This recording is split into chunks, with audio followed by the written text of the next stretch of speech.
Hidayah menghampiri ketika berpikir saat ibadah hanya sepekan sekali, beda dengan Muslim sehari 5 kali. Silakan disimak. Nama saya sebenarnya ya, nama sesuai dengan administrasi itu Yosep ya. Jadi kemudian orang tua dan juga yang terdaftar di KTP dan ijazah itu sebenarnya Yosep. Cuman karena supaya yang lebih mendekati diubah menjadi Yusuf. Ya sebelumnya saya beragama Katolik ya, beragama Katolik. Terus kedua orang tua saya juga yang lumayan lah dalam agama, artinya mereka dekat dengan agama gitu. Terus ketika SMP saya SMP-nya di SMP swasta, khususnya SMP swasta Katolik ya, di salah satu daerah terdekat dari rumah saya. Jadi ketika SMP saya sudah pisah dengan orang tua, artinya tidak tinggal bersama dengan orang tua. Namun di tempat itu ya saya juga mulai mengenal yang namanya masjid, artinya setiap 5 waktu itu saya mendengar suara azan gitu. Yang seterusnya saya bersekolah dan menyelesaikan tingkat menengah atas itu di SMK di Kota Makassar. Yang membuat saya merasa tidak logis ya, yaitu saya di SMK, gitu ya kan, di SMK di sekolah menengah atas itu saya menegur teman-teman saya, ayo pergi sholat gitu kan. Mereka cuma mengatakan bahwa lagi nggak ada air, saya ini tidak suci gitu. Saya bilang, emang harus gitu kan? Apakah setriki itu gitu, maksudnya kayak harus bersih itu untuk melakukan ibadah gitu kan. Ternyata ya memang kalau kita harus beribadah itu harus bersih. Beda dengan agama saya sebelumnya, ya kan, mungkin ada yang tidak mandi, ya kan, mungkin ada yang tidak gosok gigi, mungkin ada yang bahkan mungkin ada yang tidak cuci muka ketika pergi beribadah, hanya mengandalkan outfit saja misalnya. Dan terkadang di tempat saya sebelumnya, di agama sebelumnya itu kebanyakan, nah biasanya anjingnya ini akan ngikut juga ke dalam tempat ibadah. Dan menurut saya itu sangat tidak logis gitu ya. Itu hal-hal yang sangat gimana gitu. Gimana kita ketika menghadap misalnya nih kepala sekolah misalnya atau orang yang kita anggap lebih besar, kita harus mempersiapkan diri juga. Misalnya pasti harus mandi dulu, pasti pakai pakaian yang bagus, ya kan? Intinya kita harus bersih dulu baru menghadap misalnya orang-orang yang di atas kita misalnya gitu. Nah, ini kita mau menghadap Tuhan, tapi kenapa kita tidak mempersiapkan sebaik mungkin gitu loh. Sebenarnya dimulai ketika saya lulus sekolah menengah atas ya, atau SMA SMK gitu. Nah, saya waktu itu daftar lah ya, daftar SNBP atau yang berbasis tes gitu kan, SNBT gitu. Intinya saya semua daftar dan kodarulahnya saya nggak lulus. Akhirnya saya stres gitu. Nah, terus saya merasa udah nggak dianggap lagi nih sama orang-orang ketika kita nggak berpendidikan gitu. Akhirnya saya kembali ke kampung, terus melihat ya keluarga kan. Nah, suatu saat akhirnya saya bertemu sama anak kecil ya, bagi keluarga juga. Terus dia berusaha kayak wah, dia menganggap saya ada gitu. Jadi saya waktu itu wah merasa ini nih bisa nih, artinya saya ini harus bertahan hidup lagi nih. Karena waktu itu stres, sempat terjadi pemikiran untuk bagaimana mengakhiri hidup aja gitu ya kan, daripada nggak jadi siapa-siapa, daripada nggak jadi apa-apa, lebih baik mengakhiri hidup. Tapi alhamdulillahnya ketika pulang kampung ketemu sama anak adik ya, maksudnya adik sepupu, terus membangkitkan semangat untuk hidup. Nah, waktu itu agamanya beliau itu Islam. Jadi otomatis saya bilang, wah ini gimana gitu ya kan? Saya nggak mungkin dong ambil dia dari agamanya. Nah, ketika itu untuk hal dan seterusnya terus berjalan, terus saya bilang, saya berpikir bahwa ke depannya nggak mungkin dong anak ini akan terus menjadi kecil. Kemungkinan anak ini akan bertumbuh dan mungkin dia akan menyepelekan saya, tidak menganggap saya lagi. Dan apakah saya akan hancur kembali? Apakah saya akan mengakhiri hidup untuk yang kedua kalinya misalnya begitu? Sehingga saya mencari bagaimana saya cara untuk mengikhlaskan hal tersebut. Ketika anak ini sudah tumbuh dewasa suatu saat nanti, saya sudah siap untuk menghadapi fakta bahwa ya saya cuma manusia biasa yang tidak lain hanya sebagai perantara untuk mungkin membahagiakan anak tersebut.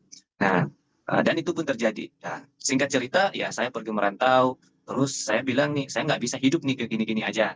Akhirnya saya memutuskan untuk riset lah, karena kedaulahnya juga ya mungkin ya, karena waktu itu juga saya sudah jarang ibadah ke gereja gitu kan.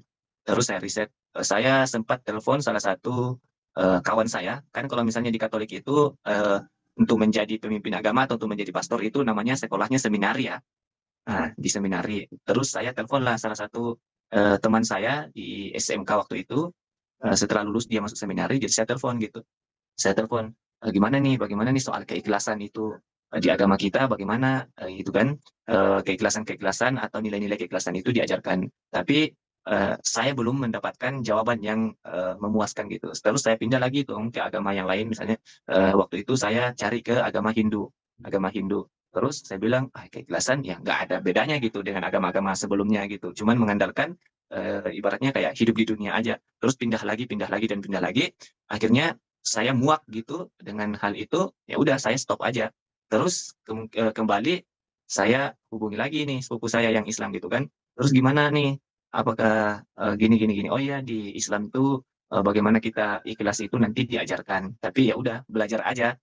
Iya, kalau masalah ketuhanan ya, bagi saya waktu itu karena saya juga orang yang, eee, maksudnya tidak terlalu, eee, mendalami tentang agama, tidak memikirkan tentang konsep ketuhanan. Saya nggak terlalu paham dengan konsep trinitas ataupun, saya tidak paham dengan konsep yang ada di, Islam waktu itu.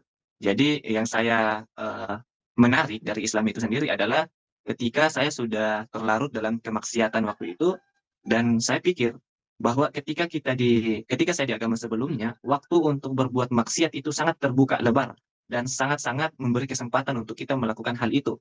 Kenapa? Karena waktu ibadahnya itu cuman sekali sepekan. Ketika saya melihat Islam, jarak tentang ibadah yang satu dengan ibadah yang lainnya itu cuman yang paling lama itu subuh ke, duhur gitu kan. Di waktu itu kita produktif, ya kan, kita produktif artinya kita nggak memiliki kesempatan untuk bermaksiat. Nggak ada kemungkinan lagi untuk kita berbuat maksiat, ya kecuali kita niatkan betul, ya kan. Dari asar ke maghrib, begitu seterusnya dari maghrib ke isya, dari isya ke subuh, kita kebanyakan tidur. Tidak ada, waktu yang, terbuang atau tidak ada waktu yang memungkinkan kita untuk berbuat maksiat ketika, di Islam. Jadi, itulah yang membuat saya untuk, ya udah, saya tertarik dan saya mau masuk Islam, karena waktu itu saya juga merasa bahwa, terlalu banyak kemaksiatan dan saya nggak akan mungkin hidup dengan kemaksiatan-kemaksiatan seperti itu. Jadi waktu itu ketika saya keinginan untuk masuk Islam, ya saya otomatis pasti mengabari, yang pertama saya kabari adalah, kedua orang tua saya, khususnya ibu. Jadi pertama saya telepon ibu saya, "Bu, saya mau masuk Islam," ya kan, "sepertinya saya nyaman gitu di Islam. Kalau saya nggak ada masalah, ya kan, cuman, nanti bapakmu gimana?" Gitu kan. Akhirnya saya bicara ke bapak, "Pilihanmu, silahkan karena tapi jangan sebut saya lagi sebagai orang tua," gitu. Terima tidak terima, ini pilihan saya.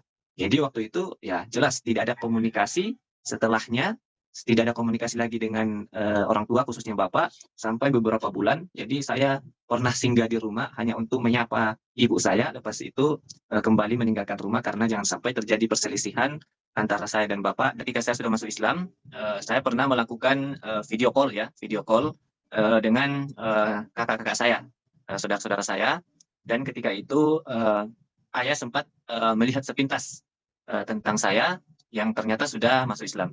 Akhirnya waktu itu ayah sempat marah kepada kedua kakak saya bahwa, "Apakah ini yang kalian inginkan? Kenapa kalian membiarkan adik kalian ini, melakukan hal-hal yang tidak masuk akal itu membangkitkan, komunikasi atau menghidupkan komunikasi, tetap saja tidak ada respon sama sekali." Saya bersyahadat atau masuk Islam, tapi, orang tua saya tidak mendukung. Apakah termasuk anak durhaka tuh yang saya dapatkan bahwa, tidak ada, kedurhakaan jika, memilih, jalan agamanya. Kecuali, di luar daripada itu, mungkin, bisa dikategorikan durhaka ketika tidak mendengarkan kedua orang tua. Akhirnya saya memantapkan diri untuk bersyahadat. Alhamdulillahnya syahadatnya lancar dan juga, kuliahnya juga lancar. Kalau dari orang tua, khususnya ayah itu sudah mengatakan bahwa ketika kamu sudah Islam, ketika kamu terus memilih jalanmu, maka jangan panggil saya orang tua kan. Tapi, alhamdulillahnya sekarang sudah aman semua. Kota Makassar saya hidup ngekos, terus hidup bagaikan orang yang, berandalan sebenarnya. Di mana ya, namanya anak muda ya, ibaratnya kayak bangunnya jam 12, terus tidurnya nanti jam 3 atau tidurnya nanti subuh, sholatnya juga bolong-bolong waktu itu, ya kan. Sholatnya itu tidak pernah tepat waktu lagi, ya kan, bolong-bolong walaupun, diganti. Ya, terus saya merasa bahwa, wah ternyata, gini ya hidup sebagai orang Islam tapi, ibaratnya kayak Islam KTP gitu. Akhirnya kembali untuk, udahlah cari guru aja gitu di sini, nggak usah lagi pulang ke Sidrap, dan nggak pulang ke Pinrang tapi, fokusnya cari tempat belajar aja di situ.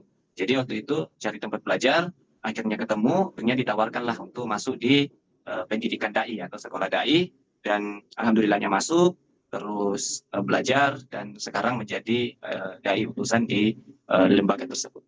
Karena maksudnya kami ini termasuk generasi pertama di pondok tersebut, dan ketika masuk tahun ajaran baru, akhirnya ada beberapa mualaf ya, beberapa anak yang bersyahadat dan masuk di situ, ya karena di situ yang paling tua di antara semuanya cuman saya dan satu sepupu saya, dan alhamdulillah waktu itu saya juga sudah bisa membaca Iqra. Jadi ya yang saya ajarkan adalah Iqra gitu, mulai dari Iqra 1 sampai Iqra 2 atau Iqra 3, nanti selebihnya nanti diajarkan sama ustaz yang lebih paham dengan Iqra di atasnya gitu. Jadi kalau misalnya huruf-huruf hijaiyah waktu itu saya yang bantu, terus misalnya kayak gerakan-gerakan sholat, saya juga yang bantu. Kalaupun bacaan sholat nanti bacaannya nanti disetorkan sama kepada ustaz. Jadi sebenarnya waktu itu saya cuma membantu apa yang bisa saya bantu gitu.